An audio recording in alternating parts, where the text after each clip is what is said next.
Apa sahabat? Ada dua sebutan dana operasional bantuan pemerintah kepada satuan pendidikan.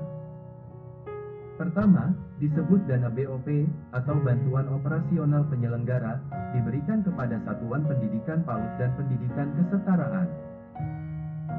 Kedua, disebut dana BOS atau bantuan operasional sekolah, diberikan kepada satuan pendidikan reguler. Sementara BOP dan BOS ada yang bersifat reguler dan bersifat kinerja. Adapun BOS reguler dialokasikan untuk penyediaan biaya operasional, personalia dan non-personalia bagi seluruh sekolah yang memenuhi kriteria. Sedangkan BOS kinerja diperuntukkan bagi sekolah yang dinilai berkinerja baik dalam menyelenggarakan layanan pendidikan.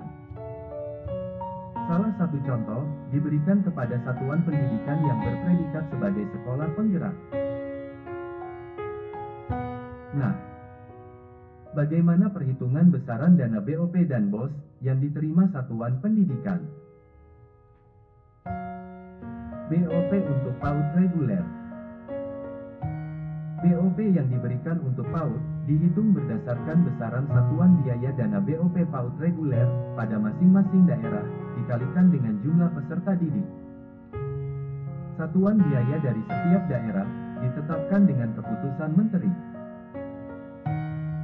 BOP yang diberikan berdasarkan jumlah peserta didik yang sudah divalidasi pada aplikasi Dapodik sampai tanggal 31 Agustus tahun anggaran sebelumnya. Apabila sekolah PAUD berada di daerah khusus dan memiliki jumlah peserta didik kurang dari 9, dalam perhitungan besaran alokasi dana BOP PAUD ditetapkan menjadi 9 peserta. BOP PAUD kinerja. Besaran alokasi dana BOP PAUD kinerja ditetapkan dengan keputusan menteri. Bagaimana BOS untuk sekolah reguler? BOS yang diberikan kepada sekolah reguler dihitung berdasarkan besaran satuan biaya dana BOS pada masing-masing daerah dikalikan dengan jumlah peserta didik. Satuan biaya dana BOS reguler pada setiap daerah ditetapkan dengan keputusan menteri.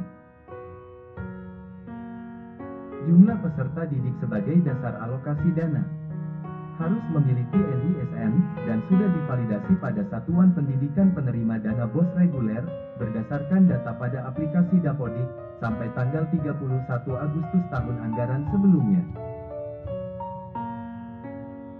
Jumlah peserta didik untuk SMP dan SMA penerima BOS reguler yang berbentuk sekolah terbuka dihitung berdasarkan total jumlah peserta didik yang disatukan dengan sekolah induk. Apabila SDLB, SMPLB, SMALB, SLB, sekolah terintegrasi, dan satuan pendidikan yang berada di daerah khusus yang ditetapkan sebagai penerima dana BOS reguler memiliki jumlah peserta didik kurang dari 60, maka perhitungan besaran alokasi dana BOS reguler ditetapkan 60 peserta didik. BOS kinerja untuk sekolah reguler. Besaran alokasi dana BOS kinerja untuk satuan pendidikan reguler ditetapkan dengan keputusan menteri. Bagaimana BOP satuan pendidikan kesetaraan reguler?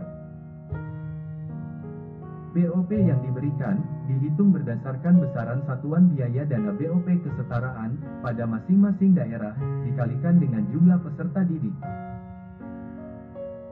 Satuan biaya dana BOP kesetaraan reguler setiap daerah ditetapkan dengan keputusan menteri.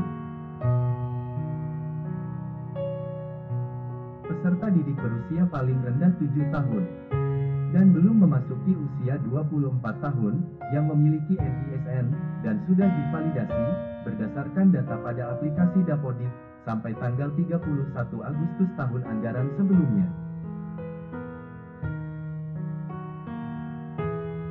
Jumlah peserta didik untuk SMP dan SMA kesetaraan, penerima BOS reguler, yang berbentuk sekolah terbuka, dihitung berdasarkan total jumlah peserta didik, yang disatukan dengan sekolah induk. apabila berada di daerah khusus, dan jumlah peserta didik kurang dari 10, maka jumlah peserta didik untuk perhitungan besaran alokasi dana BOP kesetaraan reguler ditetapkan 10 peserta didik. Sahabat, begitulah perhitungan besarnya dana BOP dan BOS yang didapat oleh satuan pendidikan reguler maupun kesetaraan. Semoga informasi ini bermanfaat. Sampai jumpa di video berikutnya.